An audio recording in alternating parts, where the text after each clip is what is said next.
And then you have Elena Chineke of South Florida. She is co-American Conference Player of the Year. She can find the seams and get to the basket.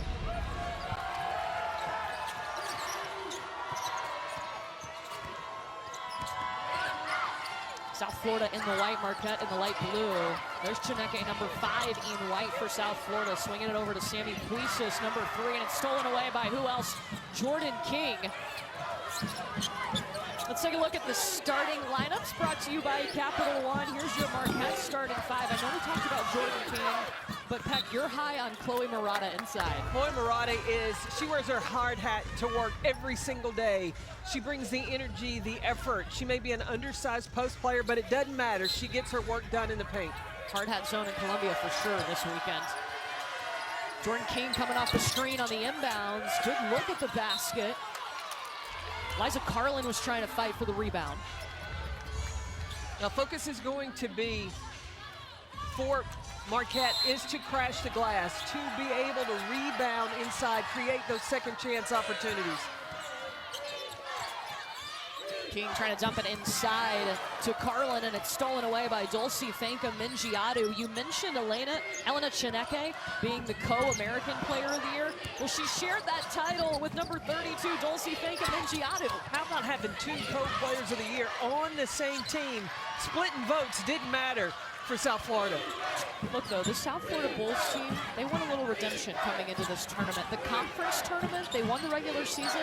Conference tournament wasn't what they expected. Well, conference tournament, the Bulls just did not shoot the ball very well. It was the lowest percentage all season. And one of who shot the ball really poorly was Sammy Puisis. 0 threes. This is one of the top 3-point shooters in the country. Jose Fernandez in his 23rd season, he has more American Conference wins than anyone, passing Gino Auriemma this year. And he told us, you know, that just, we kind of overlooked that game. It's the first time ever the 1 seed has lost in the quarterfinals. You said it was unfamiliar territory. He's used to playing in the last 2 days of the tournament. So you know this team has come in with a refocus here in Columbia, South Carolina. There's Sammy Puisis, the transfer from Florida State, trying to drive in on King. She's known for her 3-point shooting. The foul called. That's against Chloe Murata. Marquette has really focused on having a gap defense. They want to eliminate drives or passes inside to the paint and really force the perimeter shot. Really, Puisis is the only one they're really worried about from the 3-point line. And Puisis gets the first. From this Marquette team, Megan Duffy, look, she was a tough, hard-nosed player at Notre Dame. You feel like this team has taken on that personality? 100%. No doubt. They bring the heart, hustle, energy. You see the grit from all 5 players that are in that light blue.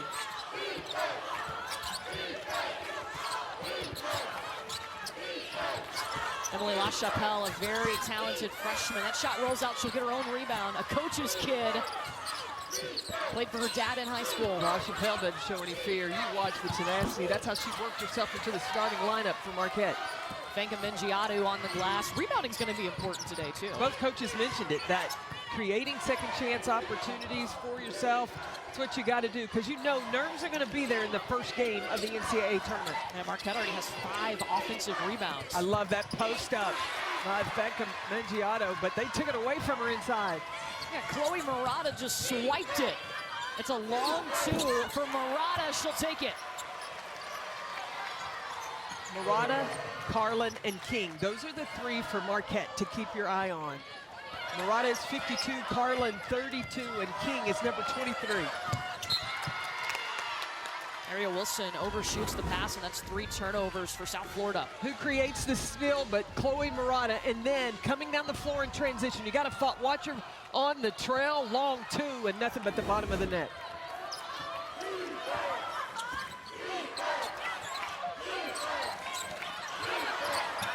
Emily LaChapelle getting the screen from Liza Carlin. Carlin can step out and shoot that 3.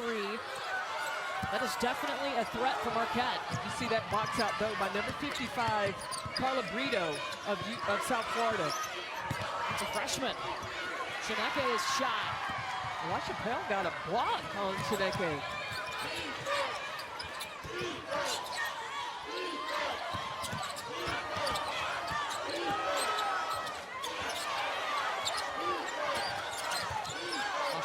Back to Carlin. This is a long two.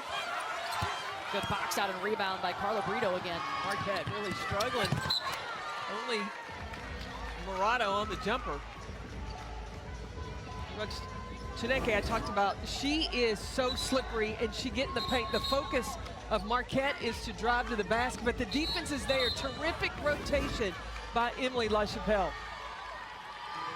The USF starting this game 0 for 2 from the field. Turnovers have been a problem already, 3 of those for the Bulls. Elena Chineke off to the freshman Brito. The step around. And it's Marquette basketball.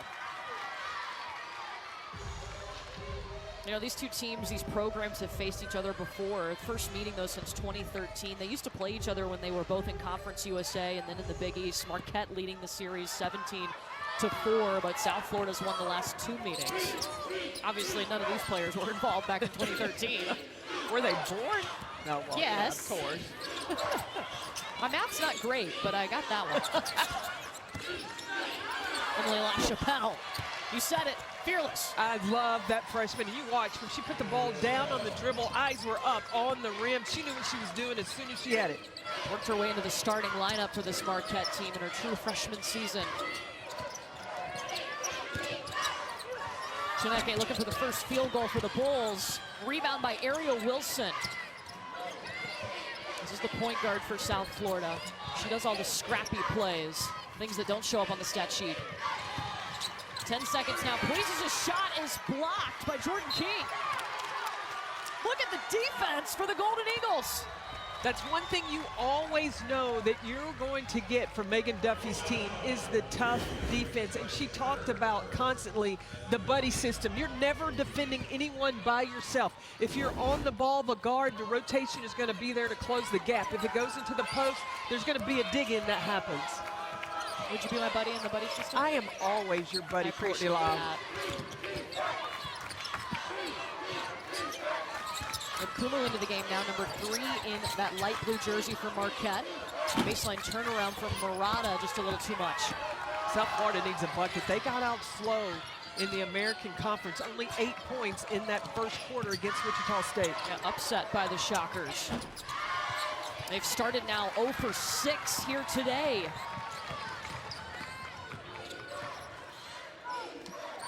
LaChapelle, go ahead, take the 3. First NCAA tournament for Emily LaChapelle. She is unfazed. Okay, but did you see that she gave you the little pass fake? Go Get for out. that. Get and out then here. gave it to you. 7-0 run for Marquette. No field goals today for the Bulls. And finally, there one goes, Sammy Puises. Puises has got to get going for South Florida. Again? Shut up, freshman. You better stop.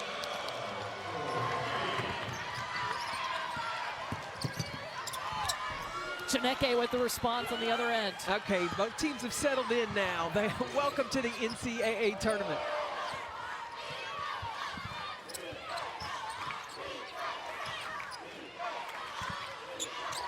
LaChapelle already 8 points, 3 for 4.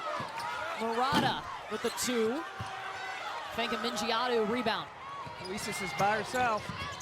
That's dangerous. She can shoot the 3. Ariel Wilson's going to pull this out and reset.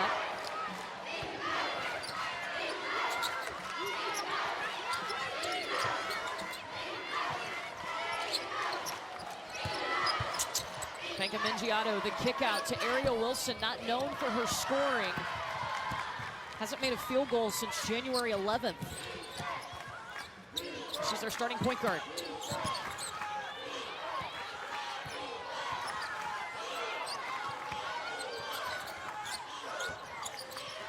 LaChapelle wanted to pull that one. Trapped in the double team, Murata. The quick work over to Carlin at the free throw line. Jordan King waiting underneath the basket, and she gets fouled. How about a freshman showing out? Emily LaChapelle know her name. This young freshman has entered her first NCAA tournament game, and she has knocked down 2 threes already. She ain't scared. There is no fear. There are no nerves. LaChapelle is dialed in.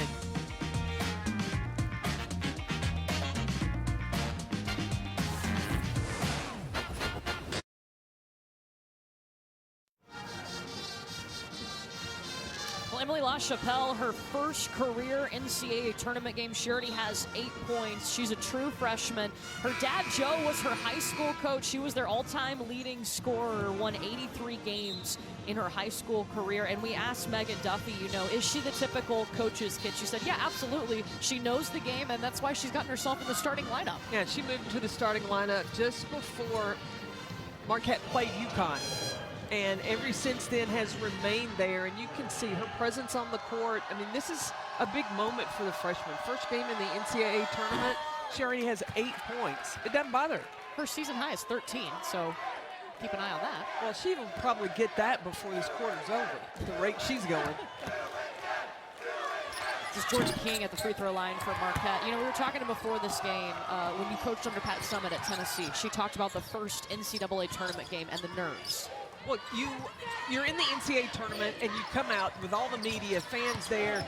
You're warming up super hard. The first 5 minutes before the first media, you're probably gassed because you're working on a drill, and now you've got to settle in. And that's what you would expect to see from South Florida. You see Carla Burrito on the drive there. That's a freshman, too, that has no fear. And she's got a lot of confidence on the court.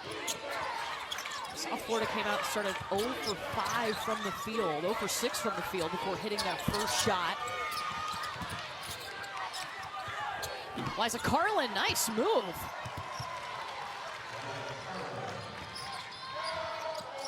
Ends a 2-minute scoring drought for Marquette. Ariel Wilson ran the show for South Florida, number 22 in white. Elena Chineke for 3.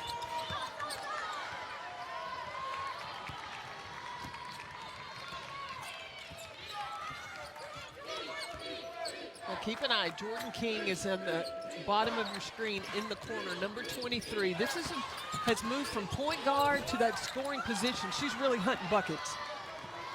How do they like to get her involved offensively? They need to, because when she attracts so many defenders, then it opens up things for Murata and Carlin inside. The scoring has been the new addition to her game this season. She's definitely upped it.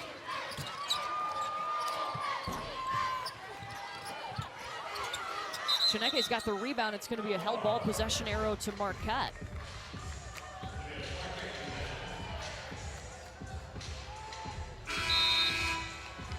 But I had the conversation with Jordan King in the offseason. We're going to need you to score offseason. We're going to need you to score more. So that's what she went and worked on. And look at the number improvement. Last season, 11 points per game. This season, almost 16 a game, but the efficiency too. That's what you like to see as a coach. Not only are the shots, the number of points going up, but the efficiency as well. We're expecting more shots, and she's doing it more efficiently. I've got to get her involved. She takes a seat, starting 0 for 3 from the field. A very important piece for Marquette.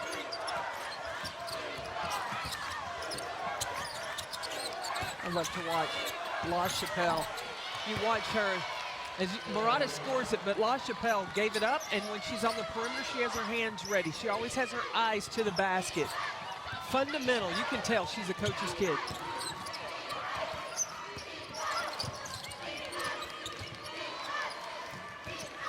Daniela Gonzalez, number 20 in white, in for South Florida. 10 seconds for Chineke.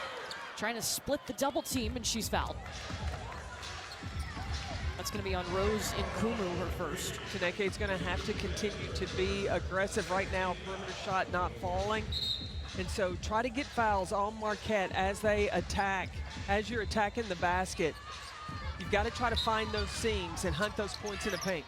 It's a 2-minute scoring drought for South Florida, trying to get the last shot of the quarter. Foul on the floor. Think of Mingiato. You saw her post up. I love how she gets down in a stance, sitting in a seat. She had the defense pinned behind her. Need more of that to get the ball inside. Yeah, she hasn't had a shot attempt today. Well, the defense is really focused on her inside. Double teams are coming anytime, or the look of the dig-in is going to be there. Time winding down, the kick to the corner, Ariel Wilson. Look at that bucket. Just her 5th three-pointer of the season. Ariel Wilson, a point guard for South Florida. Yeah, we've mentioned she's not known for her scoring, but she has showed up in the tournament, hitting a big bucket to finish the quarter. Gonna need more of that going into the second.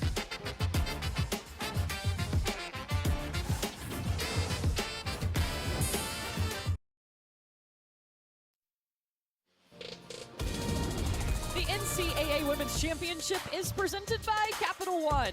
What's in your wallet?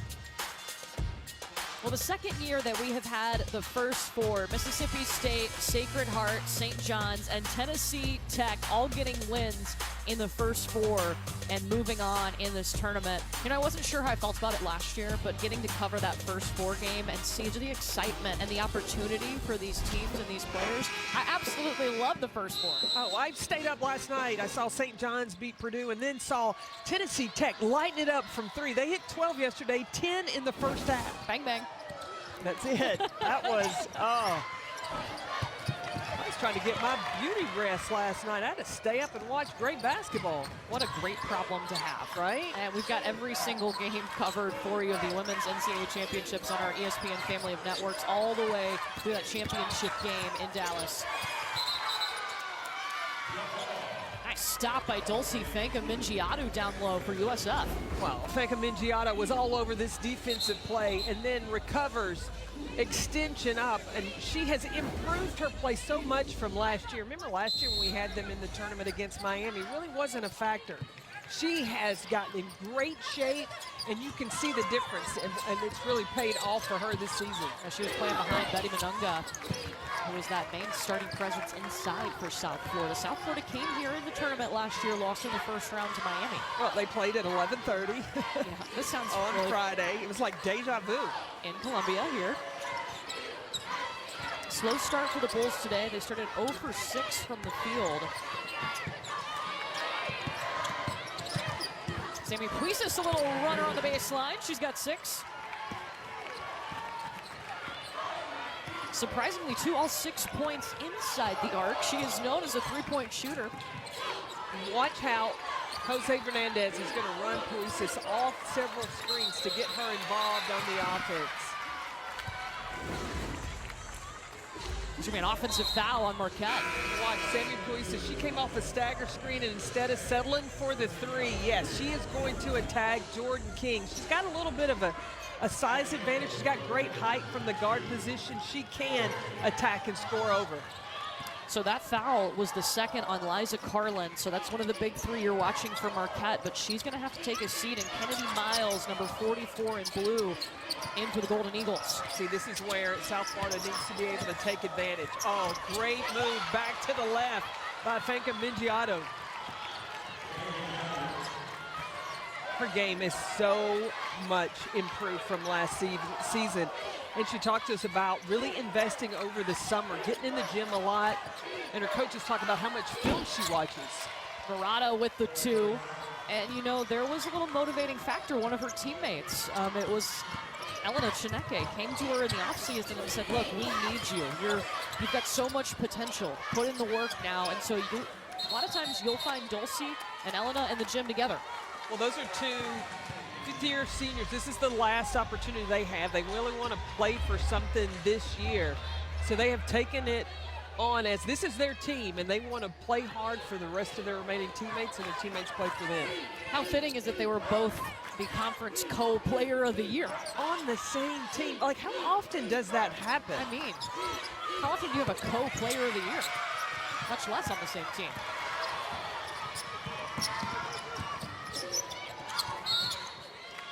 Immediately feeding inside to Dulcie, and she is fouled by Kennedy Miles, her first. With the foul trouble of Carlin that you pointed out, I've got to believe that South Florida is going to try to feed the ball inside to number 32, she's so strong. Dulcie just can post up. She's got great strength, athleticism. You got to get her the ball. We're watching her record too. She has one more from being the sole possession of the rebounding record at South Florida. When Jordan King again up in her offense, it's time for her to get going.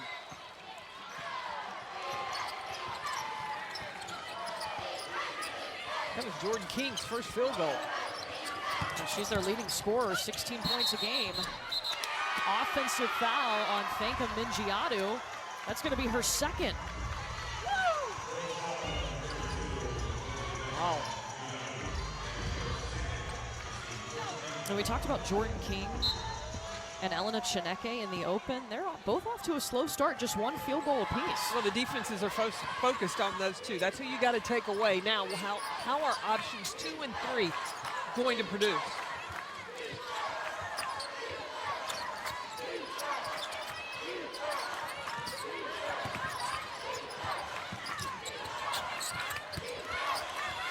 Kennedy Miles triple teamed. It's going to stay with Marquette. Well, the NCAA Women's Championship continues all day with first-round games and continues through Sunday, April 2nd, when we crown a champion every game on the ESPN family of networks. For more information, go to ncaa.com, your home for all 90 NCAA championships. Did you charge the iPad so we can watch? Oh, absolutely. Okay, great. Yeah, it's charging back in the hotel. I got mine charging as well. So we'll be able to set them up, watch all these games.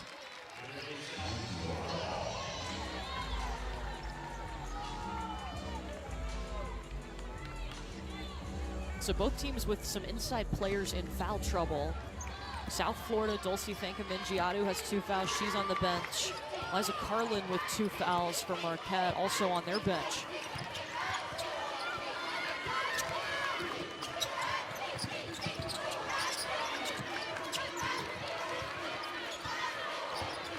Marina Asensio. And it's an offensive foul on Emma Johansson.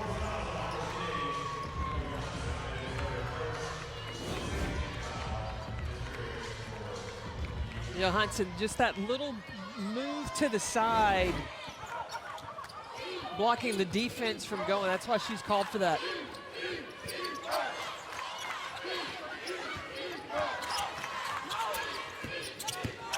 King blowing past Chineke, but doesn't make the bucket. Foul whistled. Oh, they called that on Chineke. That's her first.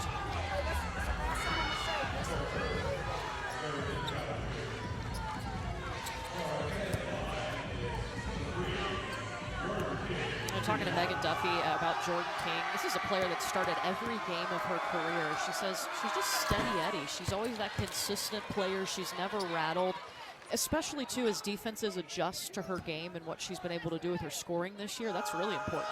It is. And in the Big East tournament, though, she really got taken out of her game. She really settled from the perimeter. So I would expect that she'd come in this game and going, look, nobody can shut me down. If you take away the perimeter shot, she's going to put it on the deck and take it to the basket. Daniela Gonzalez by herself overshoots on the 3. Approaching a 3-minute scoring drought for South Florida.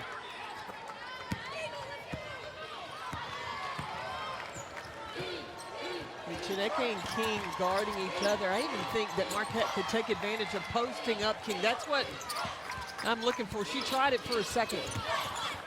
Morata tried the mid-range. Miles with the hustle, but can't save it. It'll be South Florida ball. Carla Brito back in the game for USF. Now the Bulls really have 5 players on the floor that can play on the perimeter. Will that open up the lane, give driving opportunities for Chineke? Number 5 in white.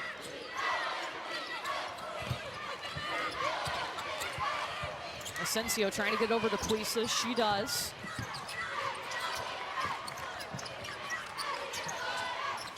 Puises for 3. That's her specialty, but just her first 3-point attempt.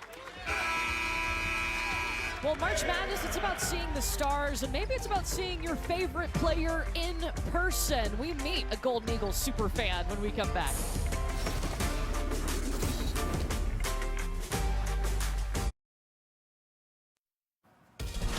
Coming up at halftime, Degree in the studio. #1 overall seed South Carolina in action today, 2 p.m. Eastern on ESPN. So we'll hear from Dawn Staley about her team's chances in their region. How did Marquette extend this lead? Well, if they want to continue to extend this lead, they've got to capitalize. You've got 8 offensive rebounds. You forced 7 turnovers. Turn those opportunities into points. They're leading possessions right now. South Florida, typically a good offensive rebounding team. They haven't been able to get on the old glass. They're getting good shots. They need to start settling into making them. We will expound, but for now, we get it back to CP and Courtney Lau. Ladies, thank you. Yeah, Marquette on top, 21-15. March Madness is such a fun time of the year, and sometimes it means you got to get in the car and drive. How about the Beebe family? They are Marquette super fans. They used to live about 10 minutes from Marquette, and then in September they moved to Noonan, Georgia. So when Dad David saw that Marquette was coming to Columbia, he quickly Googled, how far is it? Can we take Mackenzie to go see Marquette, because she is a huge Jordan King fan, and they made it. And when they got here, while Marquette was warming up, they even came down to the floor, and her mom got a picture of Mackenzie watching Jordan King going through stretching and warm up pregame. How cool is that? And then Jordan King just hit a 3. Boom. Timing. Storytelling.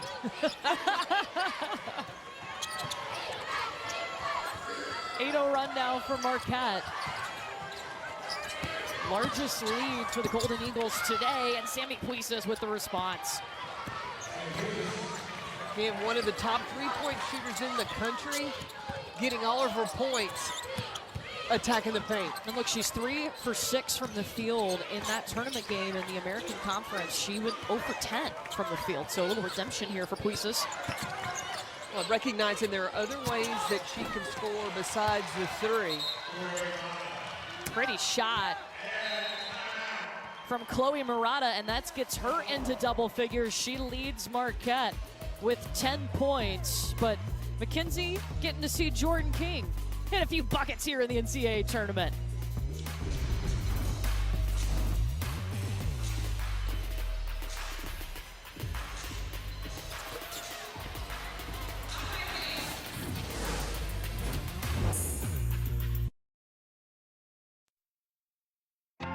So much debate about who would be the 1 seed. Every game from here on out is for a championship. You know they're going to bring their best. Our best has to be better. Grace Berger has been the maestro for Indiana.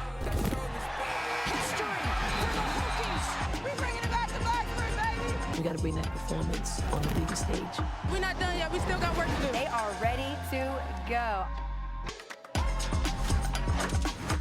Well, we've got one of those #1 seeds in the house. We're on their home turf. There's Aaliyah Boston in South Carolina, the #1 overall seed in back-to-back seasons. We're going to see them later today at 2 Eastern over on ESPN. It's going to be exciting for them to start and continue their quest. They're undefeated this season. They're looking to go back-to-back national champions, and I think that they are one of the toughest teams in this whole field to beat for a number of reasons. 1, they've got Aaliyah Boston. 2, it's their defense, but 3, their depth that they have. They can not even start and hit you hard to start the game, but then when Dawn Staley can go to her bench, not many teams in the country can match that. And 4, apparently they're ready for a dance-off. Well, I think there was a band member for Marquette that could give them a run for their money. Again, we'll see South Carolina and Norfolk State playing later today at 2 Eastern on ESPN. Mackenzie Hare, freshman out of Illinois, and one coming. Marquette is demonstrating that they are a team to reckon with. They've gone to their bench having the ability to score, but I had the opportunity to see Marquette live in the Bahamas, and they were able to knock off Texas early in the season in November, and then later they were able to knock off UConn. This is a team that respects all and fears no one. Yeah, those 2 freshmen have been important, both named to the all-conference freshman team. Yeah, those 2 victories you mentioned from Marquette, the highest ranked wins in Marquette history. You've got to believe as a coach, that gives your players a lot of confidence, regardless of who you're playing, whatever ranking there is, they can compete. Dulcie Fanka-Mingiadu, number 32 in white, is back for South Florida. She does have 2 fouls, but she was just starting to get going. She's going to have to play very careful inside. There's only 3 minutes left. There's a 9-point differential. She didn't want to go into half with 3. Marquette went on a 6-2 run when she went to the bench with those 2 fouls. 5 seconds now. Carla Brito driving into the lane.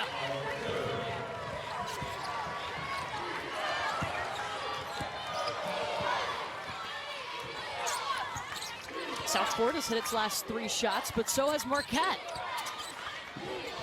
When you get to the tournament time, it's who can get stops. You're a good team, good offensive team to get to this point, but now how good is your defense?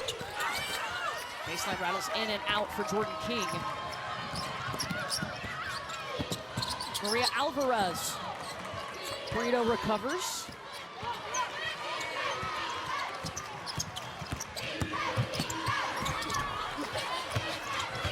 Mingiadu with the rebound and the putback. That's why Fanka Mingiadu was in this game. If Dulce Fanka Mingiadu now the South Florida career rebounds leader. A school record this season, excuse me, a single season record.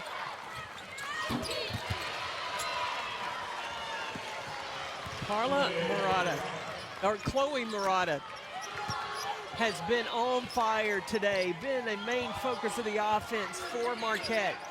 Number 52 in blue. Yeah, 12 points, shooting 50% from the field.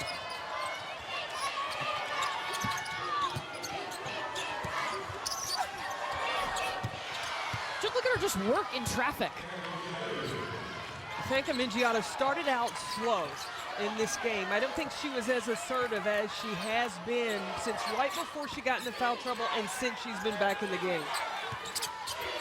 She's got to demand the basketball inside.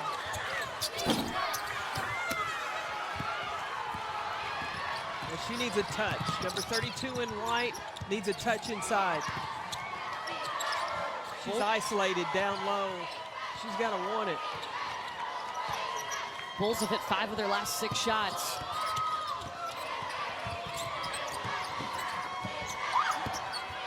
Brito open lane, and she's fouled by Kennedy Miles. Dulce Fanka Mingiadu sizes up the defense and goes one-on-one. She's so strong, splits the defense. That's what allows her the opportunity to score. She's got to continue to attack. I love that footwork. She said coming into this game, I will be 200% ready because I know any game could be my last for South Florida. And she really wants to get to the next level, and I think that she is catching the eye of WNBA pros when she plays like she did when she came back in, having those 2 fouls. Carla Brito at the free throw line gets the first. And just like that, South Florida's cut this lead, cut into that only 4 down. And Marquette led by as many as 9.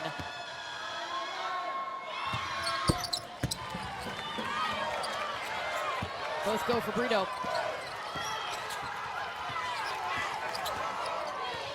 Shot clock still on for the Golden Eagles. Got to believe that Marquette's going to look for Jordan King, number 23. Here she is coming up to the SEC logo. 8 seconds. King gets the shot off, and a foul on the floor on the rebound. It's the second on Sammy Puisis.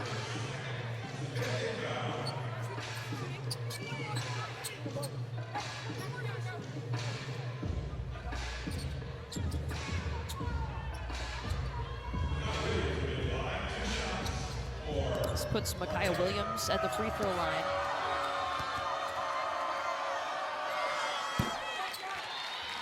Andrea Carter talked about the offensive rebounds that Marquette has been able to get, and now being able to convert those into points, even if it's getting to the free throw line.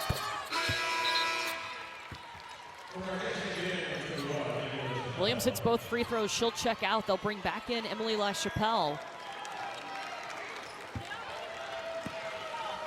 Now for South Florida, keep an eye. Number 3 in white, Puisis, or Chineke, number 5 in white for the Bulls. Alvarez gives it up to Chineke. At the free throw line, no. And Marquette's going to take a lead into the locker room here in our first round game. The big three for the Golden Eagles, they have combined for 26 of the 32 points for Marquette. Halftime here in Columbia, Marquette leading 32-27. Let's get you to Elle and company in the studio.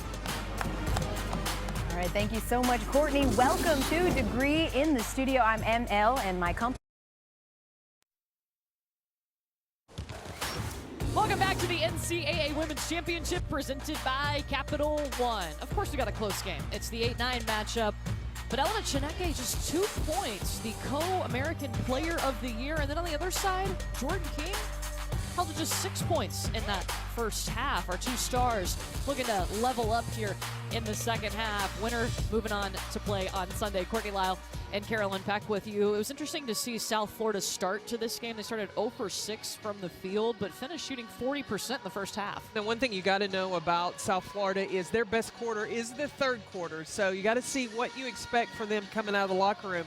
But what was surprising to me was in that first half, South Florida had 1 assist. Yeah. You're not going to win a lot of ball games like that. Marquette, on the other hand, they had 7 assists on 13 field goals, and they did a terrific job of finding Chloe Murata. Yeah, she had double figures in the first half, and maybe not where you expect from Murata, not inside. Well, part of Murata's game is the mid-range game. So if she is playing against a longer, larger post player inside, she can step out 10 to 15 feet and make you pay. And she is finding her opportunities against South Florida. And when she catches it, she is flat out knocking that down. Murata is 6 of 13 from the floor so far today.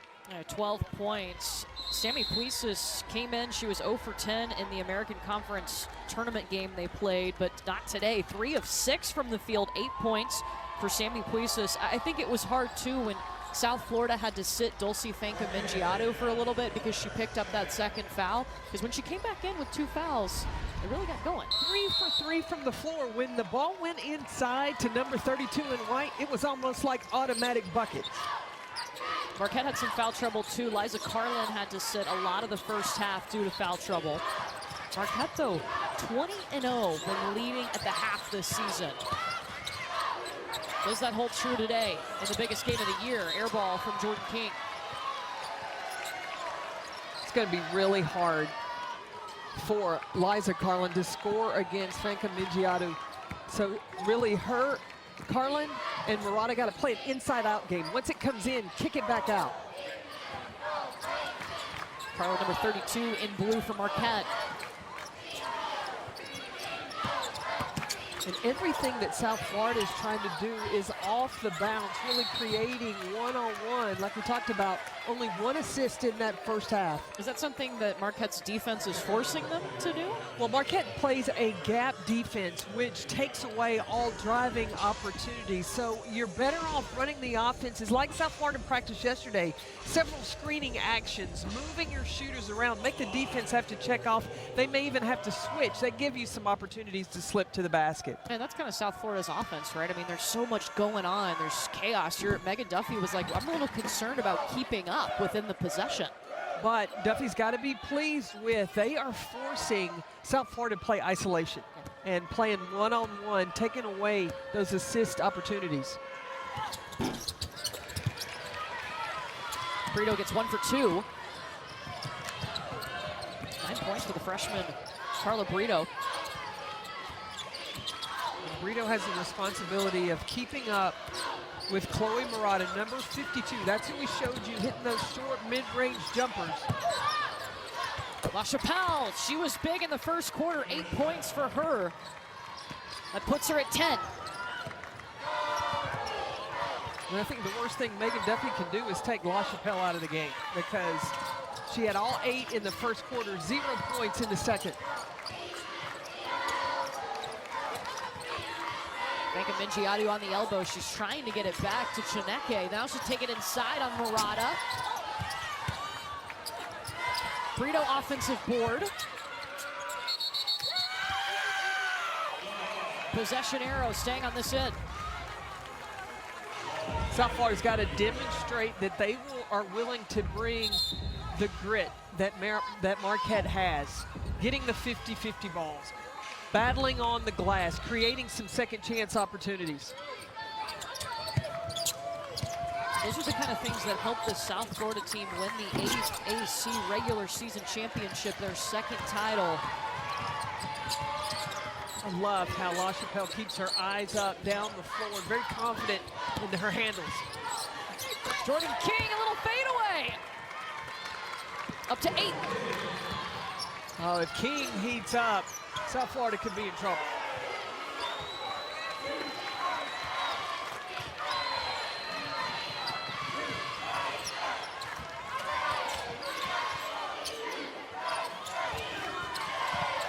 Chineke will pull it back out. South Florida spacing.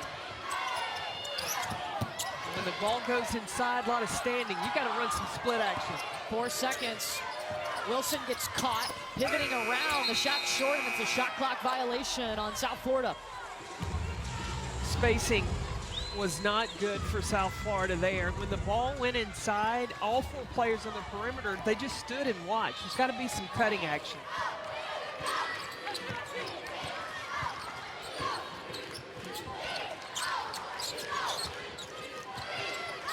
Carlin trying to get it into King. She'll get it back. Murata.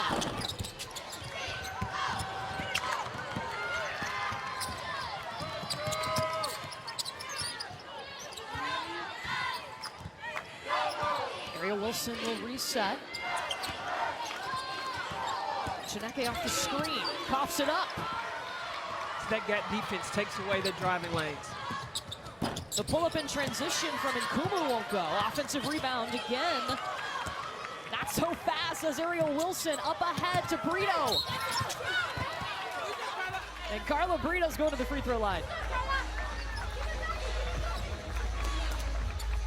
Marquette has done such a nice job of really working the gap defense. You watch when a drive happens, when I talk about a gap, filling the gap, closing the lanes.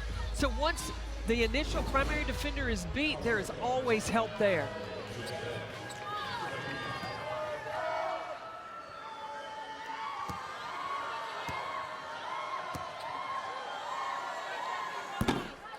Brito gets the first. Well, the NCAA Men's Basketball Championship first round continues today on CBS, TBS, TNT, and True TV. For more information on tournament game times and networks, go to ncaa.com. How's your bracket, Lyle? Yeah, I took 3 L's yesterday. Did you have the Princeton upset?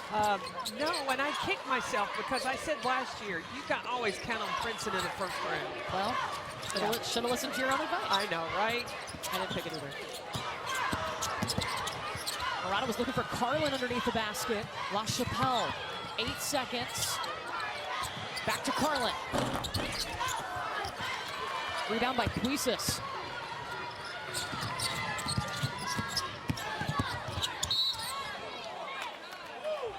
And LaChapelle is going to foul Ariel Wilson. That's the second on LaChapelle. Mackenzie Hare checks in to replace LaChapelle. See, losing LaChapelle on the floor, what you're missing, she's a big, long guard, and she can also cover some one, push in transition, and then that three-point shot. Megan Mingiato, rebound, it'll stay here.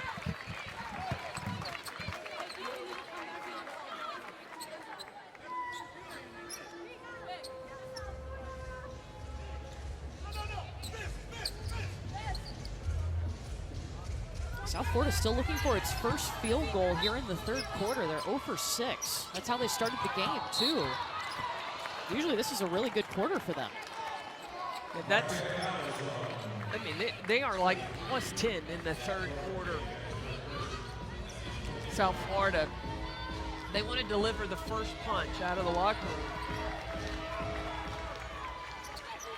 First foul whistled against Jordan King.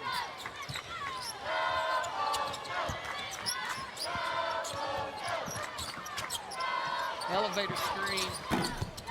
Puisis rolls around.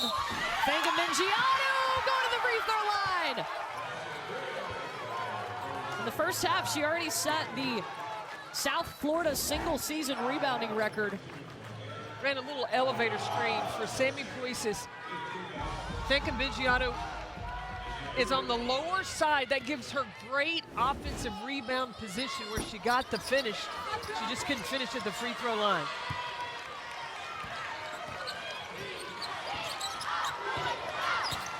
Eight points, 5 rebounds for Fanka Mingiadu, who averages a double-double on the season. 17 points, 12 boards. That's putting in work. Double-digit points and rebounds. Yeah, she's 5th in the nation in rebounds per game. Added another one. South Florida trying to pick up the pace of this game. A little too quickly, it'll be Marquette's ball. Marquette in a scoring drought, though, too. Approaching 3 minutes without a bucket.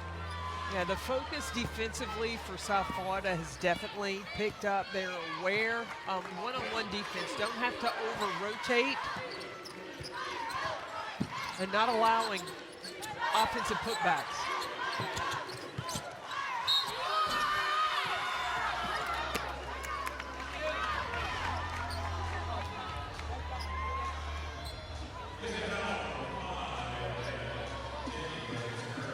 Second on Chineke.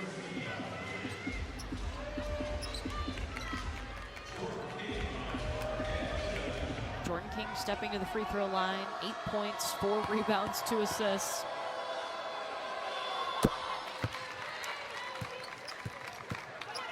She's coming back too. She's going to play for Marquette next year. Oh, she already announced it, and that's a good thing for Megan Duffy. The leadership that Jordan King brings, the moxie that she has on the floor. It's comforting as a coach knowing you got that coming back. She's tough too. We were talking to her yesterday. She's got a black eye. And we're following our stars. King with 9 points, but Chineke just 2 points. She averages 18 a game. Look at the attention Fanka Mingiadu attracts down low.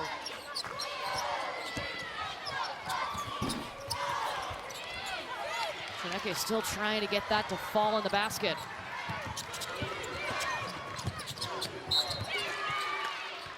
King fouled to the free throw line.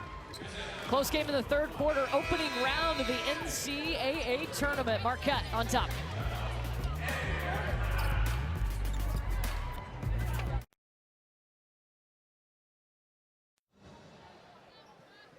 South Florida trailing Marquette 37-32 here in the first round. We were just looking at that last play where Chineke was driving in and missed a shot. South Florida only has 1 assist in this situation here when the screen is set. Now, Chineke is going to drive here. This defender who is guarding Fanka Mingiadu is going to rotate over. So now, on the roll, if you just take it one more dribble, make the defense commit, you're going to leave Fanka Mingiadu an opportunity to have an easy basket and add to your assist column. Again, only 1 assist in this whole entire ball game. It's an easy 2, high percentage shot. Marquette has led by as many as 9 today. Jordan King at the free throw line. And Chineke, the one that was driving in, she's their leading scorer, but struggling today, 1 for 8 from the field.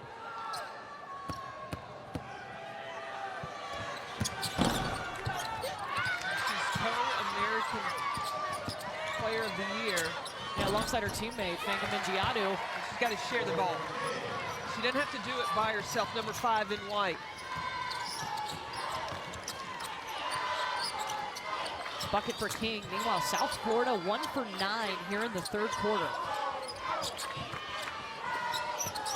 Puisis elevating. And LaChapelle got her on the elbow.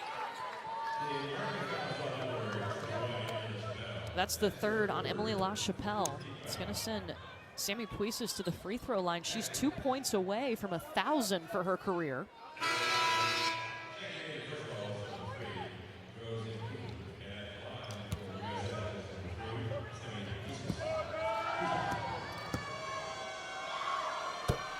There's one.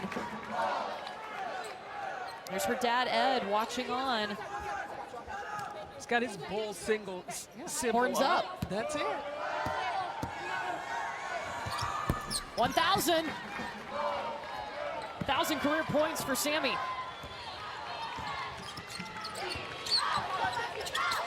She's has gotten there today without yet hitting a three-point shot. She's only taken 2. She's hit 108 threes on the season. That's tied for first in the nation with Caitlin Clark. Chloe Murata. Again, that over-the-top flare screen, help comes over, then the kick back to Murata. That mid-range has been pure. That's 14 points now for Chloe Murata. Or Miss Marquette. That's right. Yeah, she's a 4th generation Marquette Golden Eagle basketball player. I don't think I've ever met a player like that. That's awesome. That is loving your school. Absolutely loves Marquette and loves the shot in this gym in the tournament. Chloe Murata, the swish here in Columbia.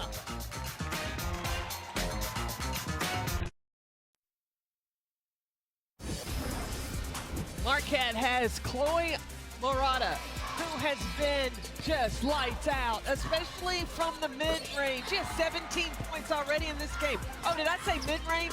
Let me put a 3 in there for you. Chloe Murata has 17 points today, and I'm sure she's not finished. That is her 8th 3 of the season. Chloe Murata, Miss Marquette, if you will. Her dad played at Marquette. Her great-grandfather played at Marquette. Her brother played at Marquette. Her mom, Kim, was a cheerleader at Marquette, and she's playing at Marquette. 4 generations. She did tell me she did have a choice on where to go to school, but chose Marquette. Well, there must be something really special about Marquette to the Murata family. Yeah, she is leading Marquette right now. Chloe Murata with 17 points, 1 of 3 in double figures, and it's the largest lead for Marquette in this game. Mid-range, she's feeling it. Told you she wasn't done. Welcome to the tourney. Fundamental, so smart. Finds her open space opportunities and taking full advantage. 7 straight points for Chloe Murata. A Murata run. Gonna coin it. I like that line. Fanka Mingiadu, double teamed, working through it, yes. And Fanka Mingiadu is gonna have to go to work if the Bulls don't want this to be their final game of the season. King getting her own rebound. And then Emma Johansson will take control for South Florida. Bulls just 3 for 12 here in the 3rd quarter.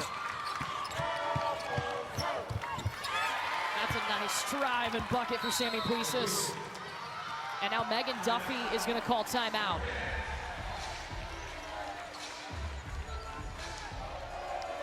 South Florida's hit its last 3. It's going to be important for South Florida, though, to get stops. Now their focus has to be on where is Jordan King, where is Chloe Murata, and then to get out and running in transition. Pick up the speed, the tempo for the South Florida Bulls. And then they can go inside to Fanka Mingiadu. When you get the ball and she can post up and get so low in the paint, that's an automatic 2. And Sammy Puisis, yes, if they're going to run you off the 3-point line, then you've got to attack and drive. She's a big guard that can finish over smaller defenders. Look, South Florida's got a lot of stars to get the job done. They have the co-players of the year in the conference. They have Sammy Puisis is the newcomer of the year in the conference. And then Brito, who's been really important in this game, made the all-freshman team. Brito's on the bench right now.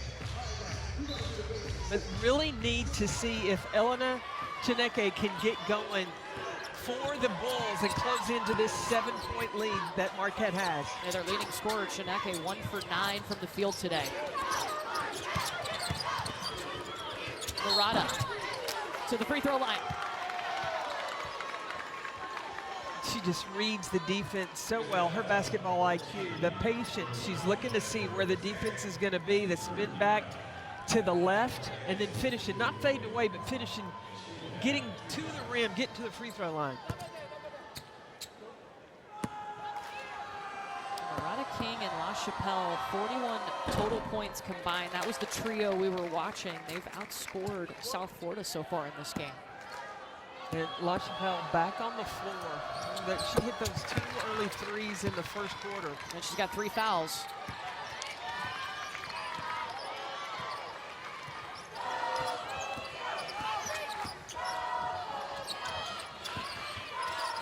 Inside to Fanka Mingiadu. He's in the lane. Yeah, 3 3 seconds. Yeah.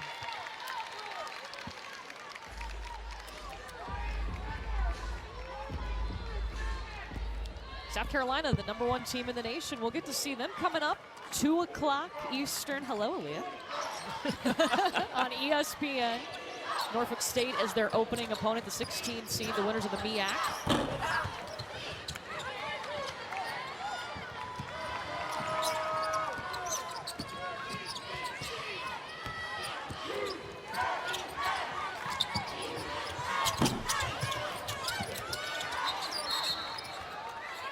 Foul underneath as Mingiadu was going up for it, and this one's going to be on Rosen Kumu, her third. The other things that South Florida can look at doing, where the help is coming from, put Sandy Puisis and Fanka Mingiadu on the same side. If the defense wants to help in off Puisis, that leaves her time for that 3-point shot.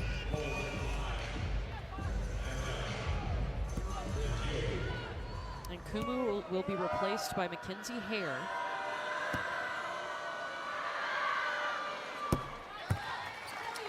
(13 points for Mingiadu. Now Marquette got with the 2 freshmen with Hare and LaChapelle on the floor. That's 2 3-point shooters that can really spread the floor offensively for Marquette. Yeah, talking about number 12 and number 21 for Marquette in that blue jersey.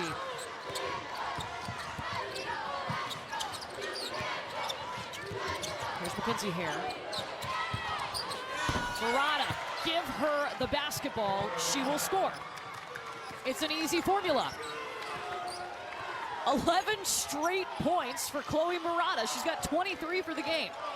Megan Duffy recognizes who's got the hot hand and knows exactly where to go. Number 52 in blue. Mingiadu and 1.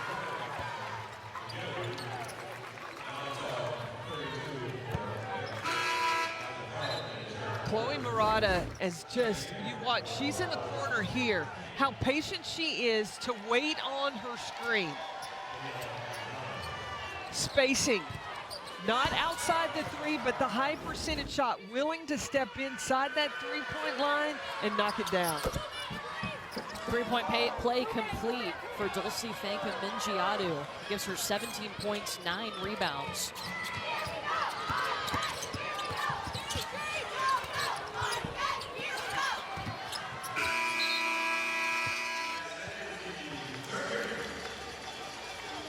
.23 points for Chloe Murata as she is lifting Marquette right now. 1 quarter to go in the first round.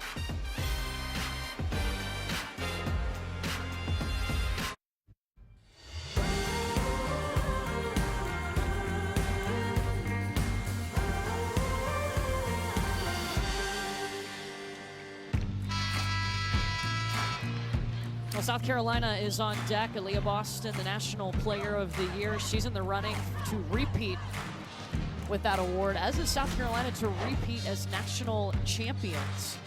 This is Greenville Regional 1, the upper left portion of the bracket. South Carolina and Norfolk State will play at 2 o'clock Eastern. That'll be over on ESPN. They'll get the winner of this game.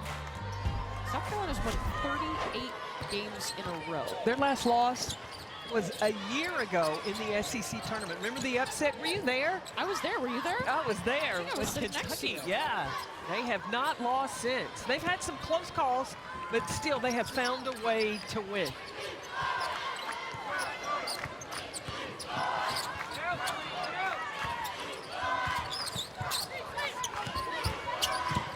Like 2 players focused on Fanka Mingiadu. That's going to be the 3rd foul on Chloe Murata.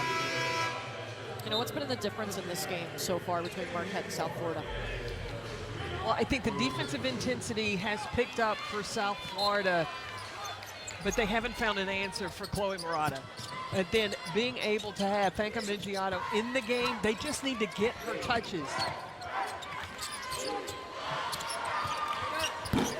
Daniela Gonzalez misses. And Liza Carlin hunts it down.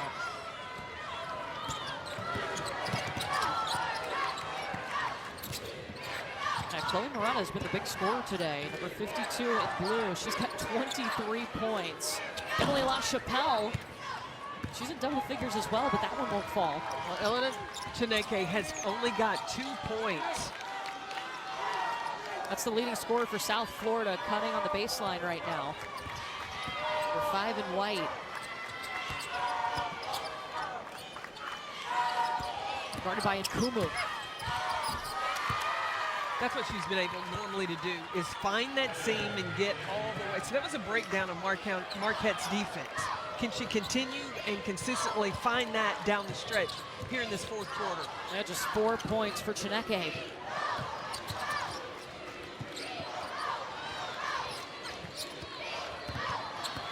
Gonzalez really all over Chloe Morata. Morata on the glass, give her the bucket. That's just blue-collar work. She had her hard hat on down in the paint. Another rebound and 2 more points. 25 points from Morata, 5 rebounds. Her season high is 30 points. That's her career high as well. Puisis open lane, missed the layup.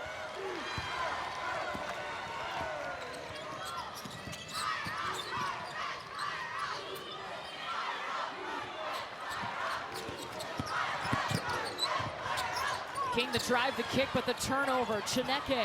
King gets it back. Chineke just ran into Puisis. And plenty of time now as the shot clock resets to 30 seconds because South Florida had possession.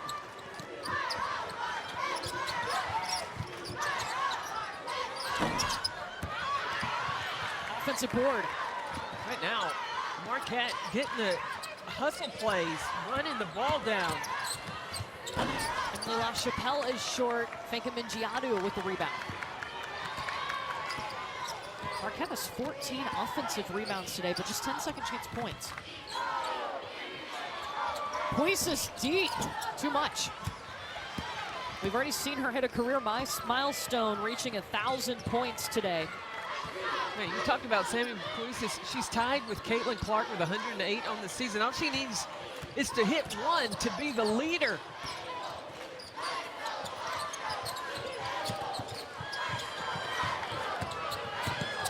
Seconds. Nkumu. Missed under the basket.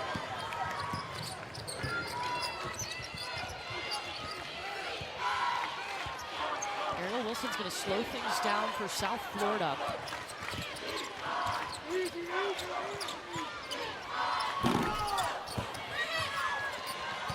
That's not the shot Jose Fernandez wanted from Ariel Wilson.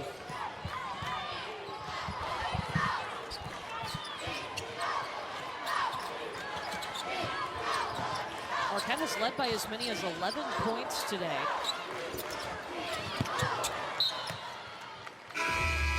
Do they throw it away here? It's just a 6-point difference.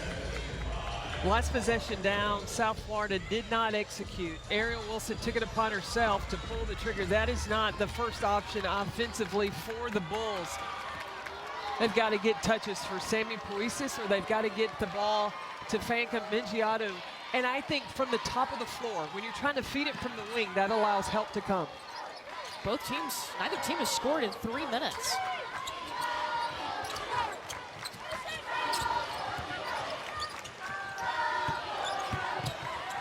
Floater from the baseline from Puisis, no. Carla Brito got caught in the face.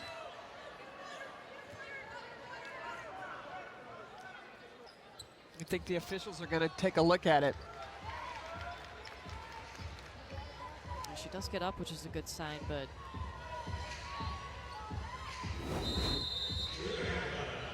I watch 55 in white.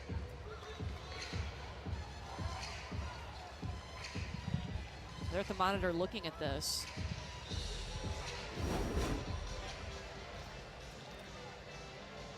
So we'll step aside while they take a look at this. Marquette on top of South Florida.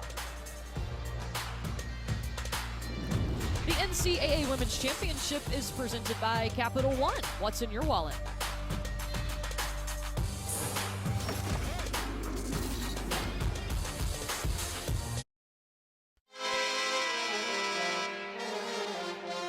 Carla Brito seems to be okay, which is great news. South Florida trailing Marquette. This is the play they went back to look to see if there was anything, any fouls they needed to upgrade here, and they did not find anything on this play. Just a basketball play going after the rebound, and Carla Brito takes a hand to the face.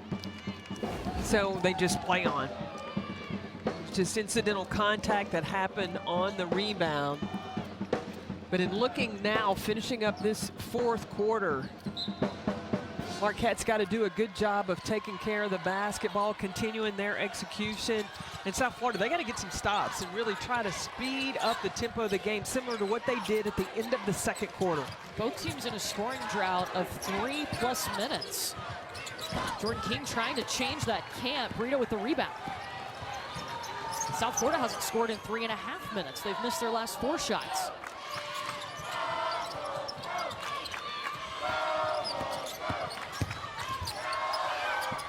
Chineke a bit short on the drive. And it's going to stay with South Florida.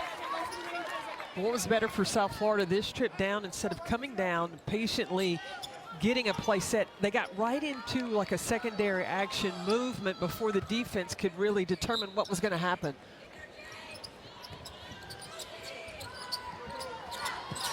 Places feeding Chineke. And Elena Chineke to the free throw line.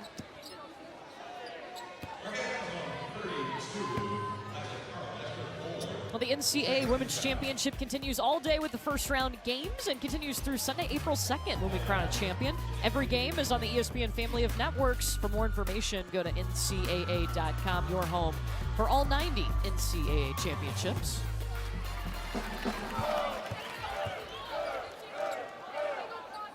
South Carolina, Norfolk State, that'll be at 2 Eastern. About 45 minutes from now over on ESPN. Both free throws fall for Elena Chineke. So now we got a 4-point game. Can Marquette take care of the basketball? And they're going to need to play with getting the ball to Jordan King, and that's right there, Chloe Murata. Nice defense from Carla Brito, sneaking up behind Murata. Taken back by King. 4-minute scoring drought, though, for Marquette. Well, and South Florida's had opportunities, but Elena Chineke trying to do too much. You can't get it all back at once, and especially when Marquette had defensive numbers back. 8 seconds. La Chapelle to Liza Carlin. Gets her own rebound. Drives in. And that ends the scoring drought. It was 4.5 minutes without points for Marquette. 16 second chance point, or 16 offensive rebounds, 15 offensive rebounds for Marquette. Twisa stepping into it, pretty from the elbow. Oh, we're in for a treat down the stretch in this one. Both teams finding that offense again after 3+ minute scoring droughts apiece. The drive, the kick to Emily La Chapelle.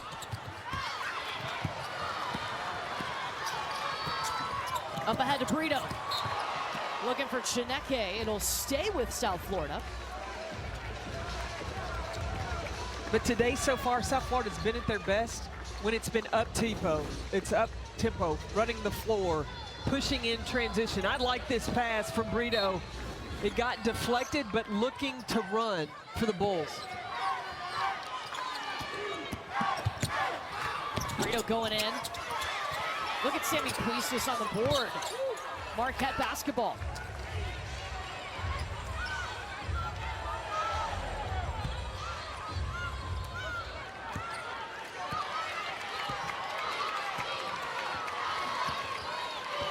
Marquette's action, patience.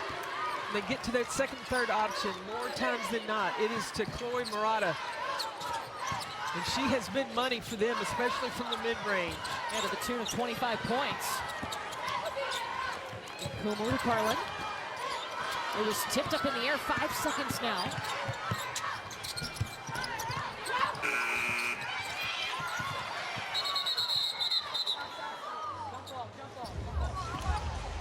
The shot clock should have reset. They're going to call this a jump ball, and possession arrow going to South Florida.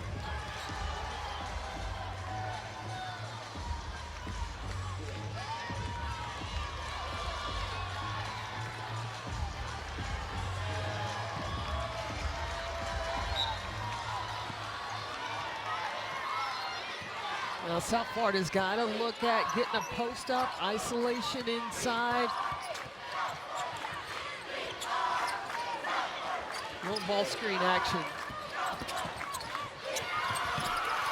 Chineke to the rack.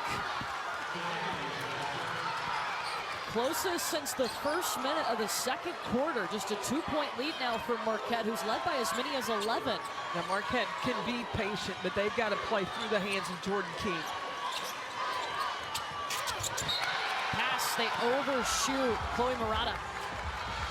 Elena Chineke has really struggled all day, but coming off the ball screen, protected, cradled the basketball, got all the way to the rack. She is picking the right times to find her seams, and the Bulls will need more of that down the stretch. 90 seconds to go. South Florida has not led today. Chineke drives in. Fega Mingiano with the putback. South Florida's bench exploding.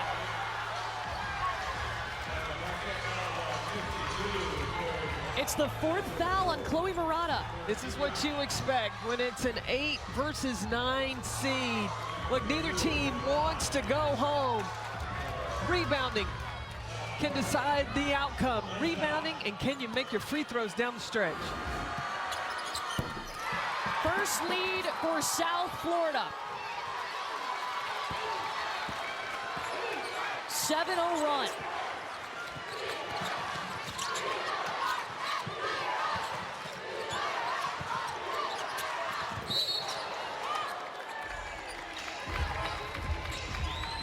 What's changed for South Florida to get the offense going? I think that more of determination of the physicality, playing through contact, not turning the ball over when they're trying to attack and finishing. And then 2, bowing up on the glass, rebounding wise, not allowing Marquette to get those second chance opportunities.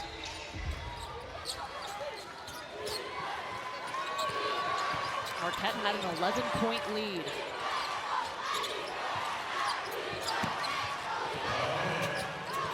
A minute to go, and it's off the fingertips of Jordan King.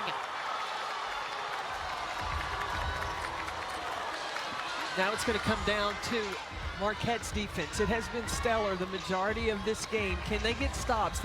Marquette has got to force South Florida to an outside shot and not allow them an offensive putback.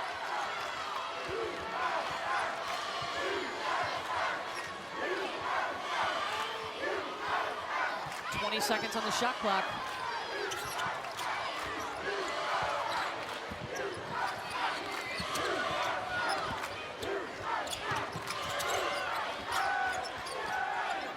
Chineke for 3. There it is! American Conference Player of the Year.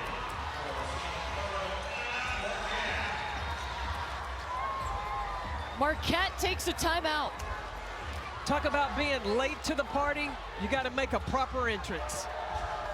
Elena Chineke did exactly that. Here, late in the 4th quarter, to the top, find the 3, dot it. She has arrived, and just in time for South Florida Bulls. A 12-2 run for South Florida. They took their first lead with 1:21 to go in this game. Both teams with 2 timeouts. Marquette still with a foul to give. Well, and South Florida they have 3 fouls to give. So now with Marquette having the basketball, South Florida can be very strategic of how they foul. They just want to make sure that they can foul and take time off the clock, making Marquette have to inbounds the ball again. They've just got to be careful that they're not fouling anybody in the act of shooting. For Marquette, they still have time. They don't have to necessarily take a 3, but they've got to get a good 2, and they've got to get preferably attacking the basket if that's what they decide.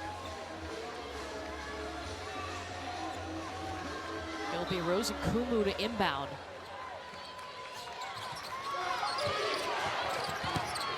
Jordan King, the veteran, back to Carlin, and she's fouled.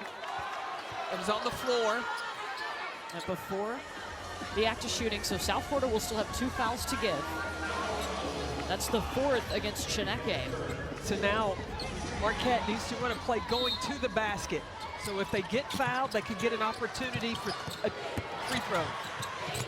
King looking for the layup, and she will get to the free throw line. She's fouled by Fanka Mingiadu. Don't think that was necessarily the foul that Jose was looking for. It's the 3rd on Fanka Mingiadu. 21.8 showing on the clock. Jordan King will be at the free throw line. 75% free throw shooter.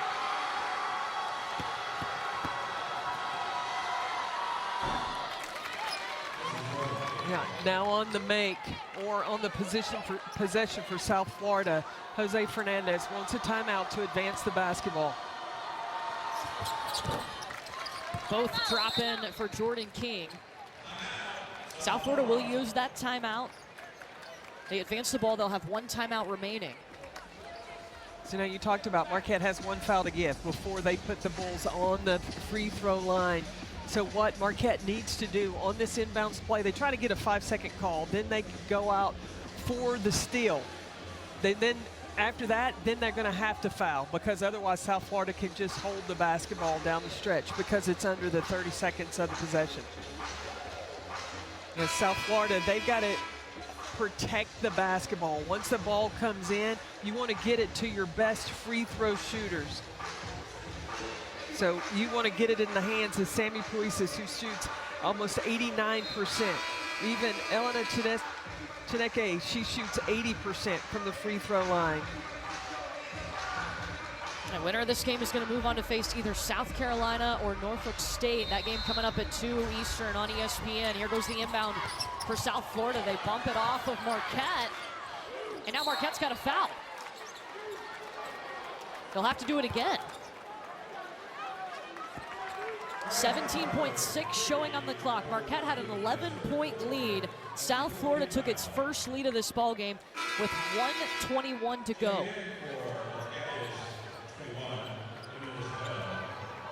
Now South Florida wanted to get the ball in, protect the basketball. If you can, play keep away.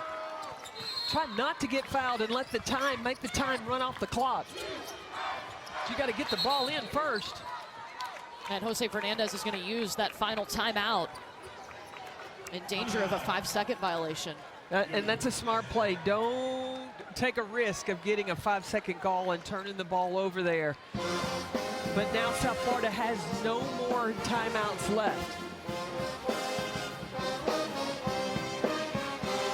So what a ball game this has been. Look, you always know the 8-9 matchup is going to be a lot of fun, and we saw Marquette. I mean, they started strong. The South Florida, it took them a minute to get going, especially Elena Chineke, who has had 9 of her 11 points here in the 4th quarter. Yeah, Chineke really struggled in that first half, but down the stretch, and she talked to us yesterday about how she didn't want this to be her last game. Yeah. And so in crunch time in the 4th quarter, hitting that 3 was huge, and then down the stretch, she's going to have to make free throws if she's fouled. I've got to believe that Jose Fernandez is going to put the ball in her hand. And she was the American Conference Co-Player of the Year for a reason, because she can make good decisions down the stretch.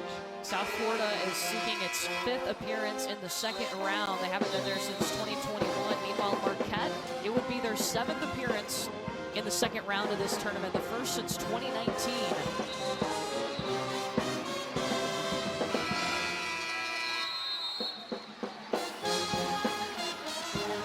South Florida, they still have a foul to give as well. So if they score right here, you got to believe that Megan Duffy's going to take her timeout and advance the basketball, but then South Florida would make them have to inbounds the ball, and then they could use some time off the clock. Oh, and Kumu almost had it. They're going to check this. The original call was South Florida ball. They'll double check it at the monitor. This is close. Yeah, who touched it last? Call on the floor was South Florida ball.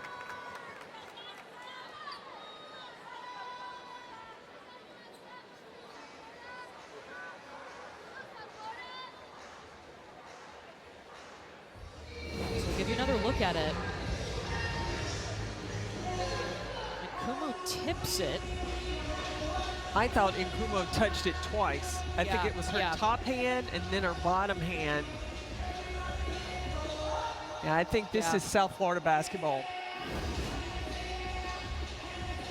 Worth the second look to double check because, listen. I mean, the stage is no bigger. You want to keep dancing and don't want it to be on a mistake. You want to make sure that you get it right. So you see the top hand first, that's Nkumu, and then the bottom hand, that is hers as well. And so this should stay with the original call on the floor that was South Florida basketball.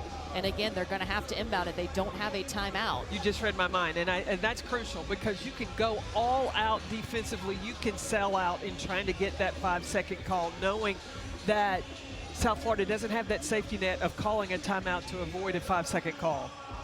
And then obviously if you don't get the call, you're fouling immediately. Oh, you've got to foul right away because you only have 16 seconds left. So you would have an opportunity. You've got 3-point options. They also want to make sure that they get the time right of how much time's left on the clock.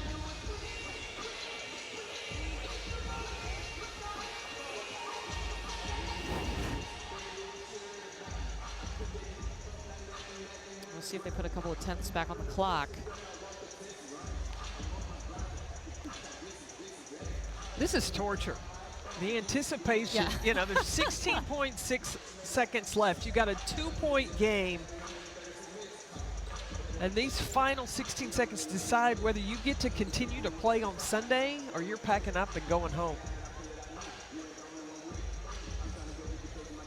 Marquette led the majority of this basketball game. South Florida, its first lead was with 1 minute and 21 seconds to go in the game. A big shot from Elena Chineke, a big three, helped them. A 10-0 run. South Florida team that's looking for some redemption. They won their conference regular Ball on the floor season. stands, white ball. The clock will remain at 16.6. But then we're upset in the early rounds of the American Conference tournament. Yes. The Bulls wanted some redemption, having been here a year ago in the same situation against Miami. Miami took control in that first round. South Florida has to get this ball in.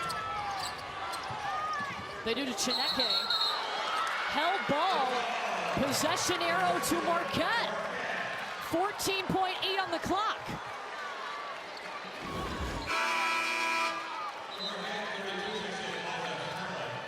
Chineke just came in and immediately tried to protect the basketball instead of fouling. Marquette went for the ball. And Megan Duffy's going to call timeout here. 14.8 showing on the clock. Marquette down by 2. Well, and still, South Florida has a foul to give. So they just want to make sure they can use that foul to make Marquette have to inbound it again.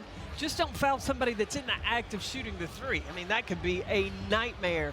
But you also don't want to give up a three. Look, you've got to play tough defense. The worst thing that can happen to you if you're South Florida is you give up the 2 and you can take this game possibly to overtime. But you don't want to gamble and give up an open 3-point shot or create Marquette a 3-point play. If you're Marquette, who are you going to? I'm going to Jordan King.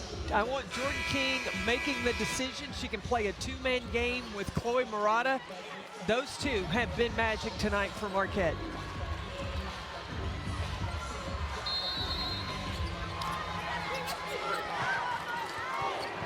And Kumu. Over to Carlin now. 10 seconds. There's Jordan King, and she is fouled before the shot.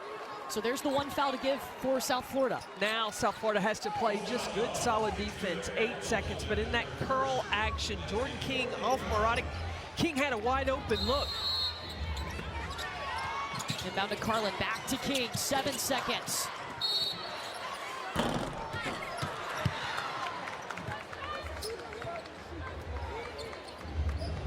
They called it.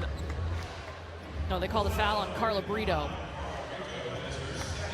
So now Marquette's going to the free throw line.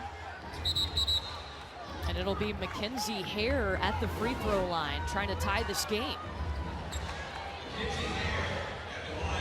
Carla Brito, you can't go through a screen. You got to go under or over. She's got one, the next to tie it. South Florida, no timeouts. So they got to get it and go. Tie ball game. 3.9 seconds for South Florida. Elena Chineke. More basketball coming from Columbia. Mackenzie Hare, the true freshman, ties it at the free throw line. And we're going to overtime. Full swing here in the Columbia. Overtime coming when you come back to Columbia, South Carolina.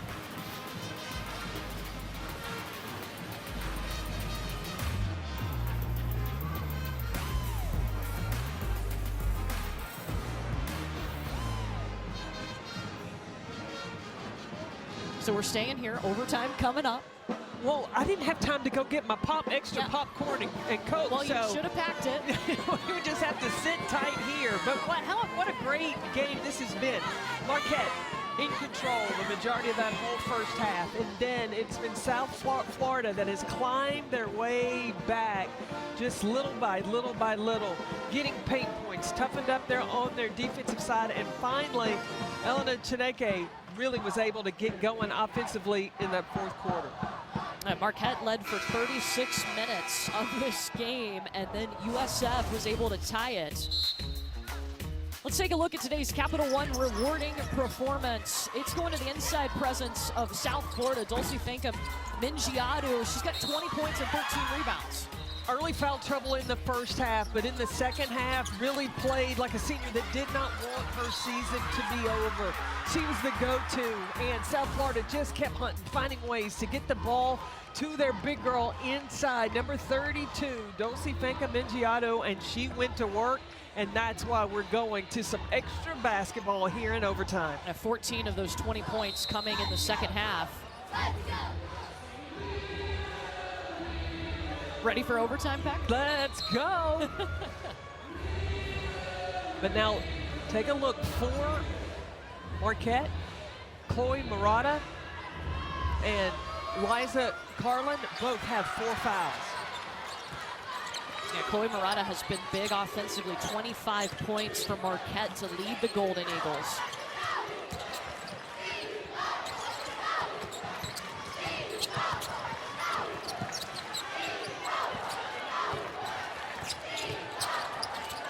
Mackenzie Hare, too, getting to start overtime after hitting those free throws to get us here.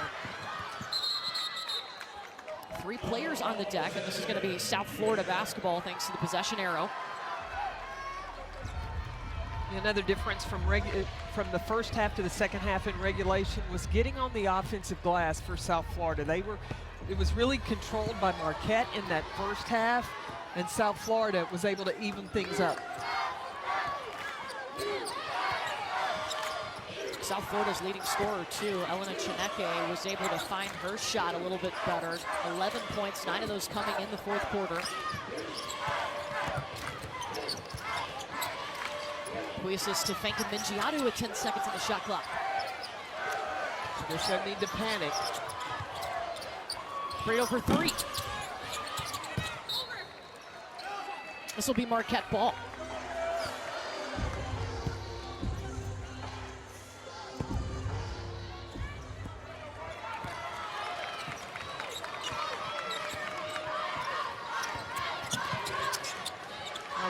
King and Chloe Murata in a 2-man game. King for 2. Offensive rebound, Murata. Hare driving, and she'll go back to the free throw line. How about in your first NCAA tournament game, you're put at the free throw line to tie it up and send your team to overtime? We're talking about Mackenzie Hare. And a freshman. Yeah. Prepare yourself for the situation. She was ready. I wonder how many times in the driveway did she say, okay, 8 seconds left on the clock. I got to knock down 2 threes to tie the game or win it.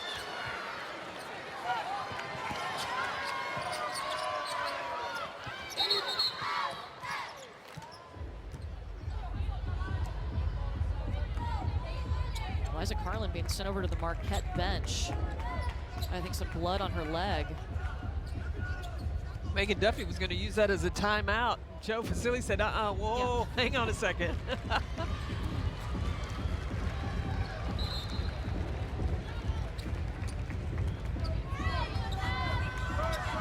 An area that South Florida was successful is when they put Fanka Mingiato in ball screen action, rolling to the basket.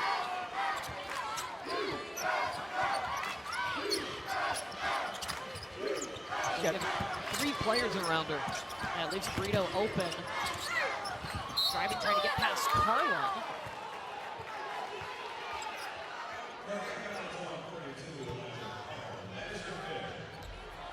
And that's the 5th foul against Liza Carlin.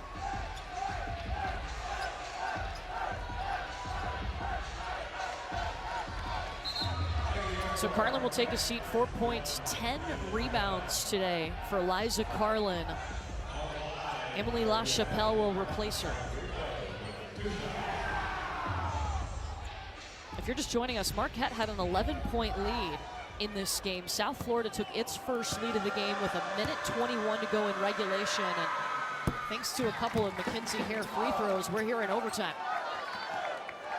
Now with the fouling out of Carlin, Marquette now has really 4 true guards on the floor. It could mean that Jordan King can play that 4-5 interchangeable position with Chloe Murata. And that's a tough matchup for the defense of South Florida.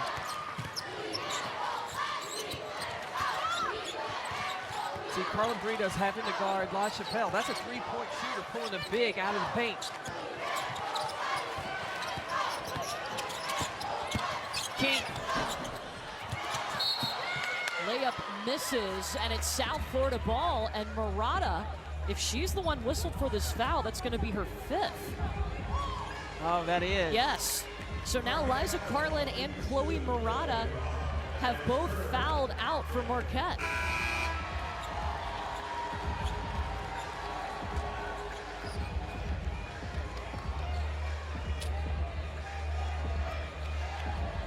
I mean, that has been the heart and soul in this game. She's hit big buckets down the stretch and just gets called the push on Fanka Mingiato. Murata finishes with 25 points, 7 rebounds. This is her last season in a Marquette uniform. She doesn't want it to end here.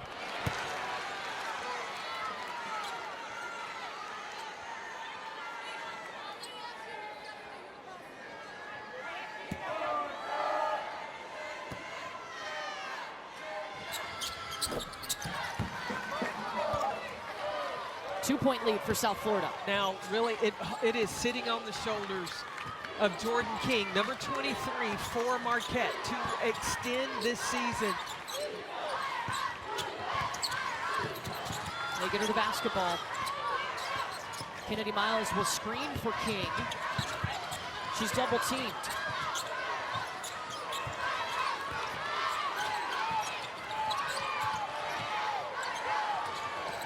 King's got to give it up. Hare can't get free. Throws it up at the free throw line. A tough shot. Rebound by Fanka Mingiato.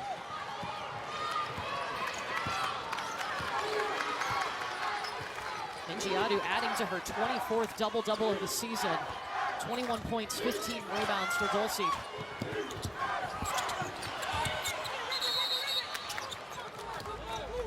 Jump ball possession arrow Marquette. And South Florida keeps trying to get the ball to Fanka Mingiato from the wing. Like, there's 3 players that can rotate there. I think the best option to get number 32 in white the basketball is from the top of the key. It's hard to tell to help from the middle of the floor.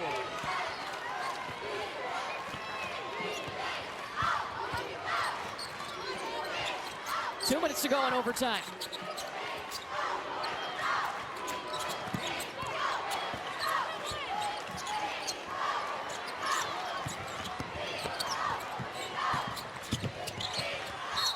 LaChapelle, and one coming.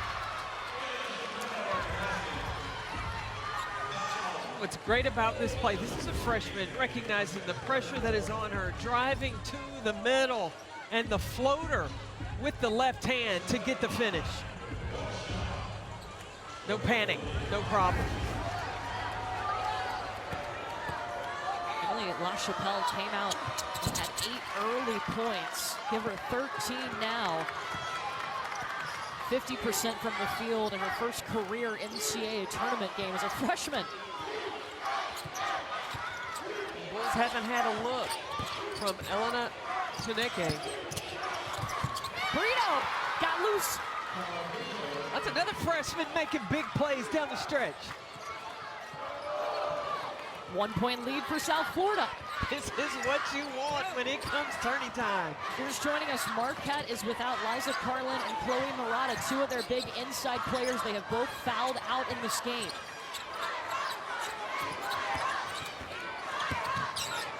King trying to carry the load. And Megan Duffy is going to get the timeout called as Jordan King went and got the steal. We step aside under a minute to go in overtime, a 1-point game.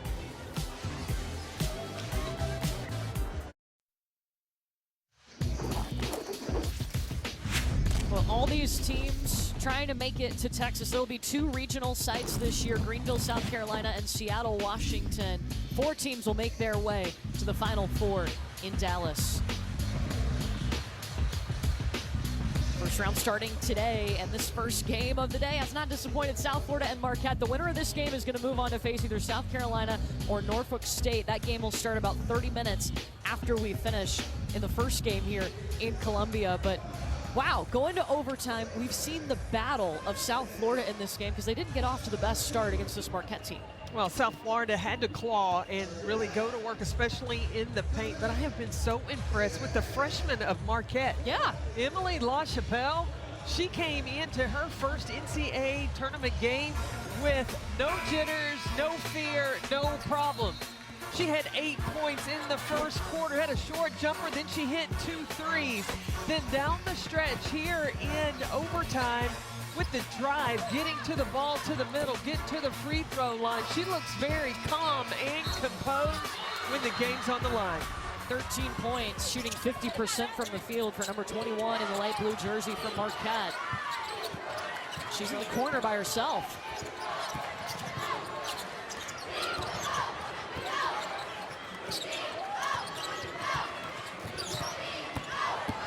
Jordan King in the lane, back to the free throw line.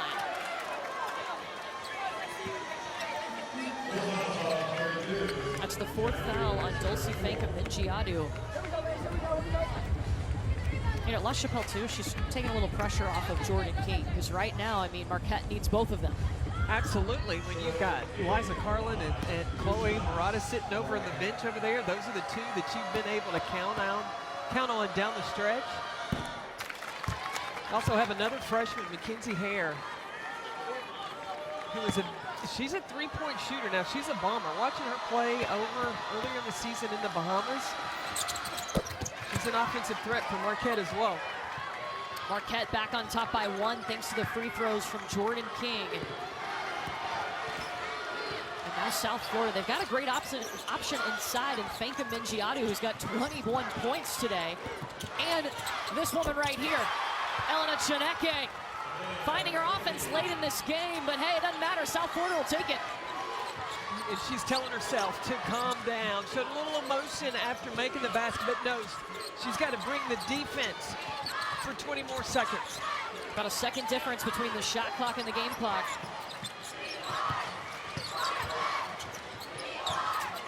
Hare, the step back. Fanka-Mingiadu all over the glass, and she's going to be fouled by Kennedy Miles.